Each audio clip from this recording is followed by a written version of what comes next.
আসসালামু আলাইকুম প্ৰিয় বন্ধুসকল, আজি আৰু এটা ভিডিঅ' লৈ আহিলোঁ। আজিৰ ভিডিঅ'টো হ'ল গাখীৰ আমি আপোনালোকৰ সন্মুখতেই দুৱাম। আগত এটা গাখীৰৰ ভিডিঅ' দিয়া আছিল। এজন বন্ধুৱে মোক ফোন মাৰি কৈছে যে আপোনাৰ ছাগলীৰ পৰা ইমানখিনি গাখীৰ হ'ব নোৱাৰে।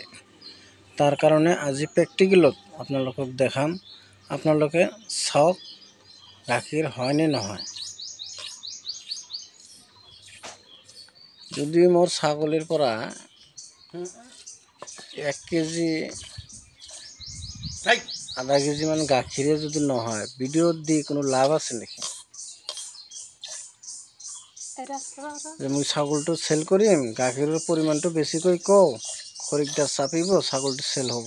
মইতো ছাগলী চেল নকৰোঁ। এইটো তো যি কি নহওক আপোনালোকে চাওক।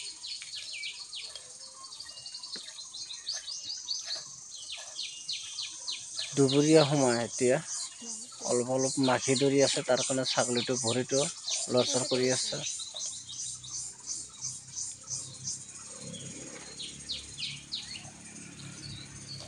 তো আপোনালোকে চাই আছে,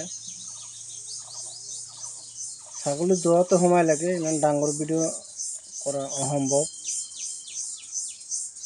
আপোনালোকে চাওক, ইমান এই গাখীৰখিনিয়ে হ'ল ছাগলীটোৰ পৰা।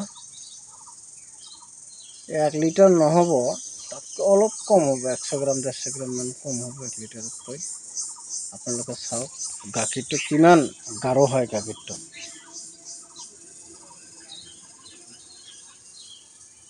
আচলতে মোৰ ছাগলীৰ যি পোৱালিটো আছিল, পোৱালিটো চেল হৈছে। চেল হোৱাৰ পিছৰ পৰাই গাখীৰটো অলপ বেছিকৈ হৈ আছে। আগত আধা কেজি আছিল, আধা লিটাৰ আছিল, এতিয়া কিন্তু 1 লিটাৰৰ অলপমান কম থাকে।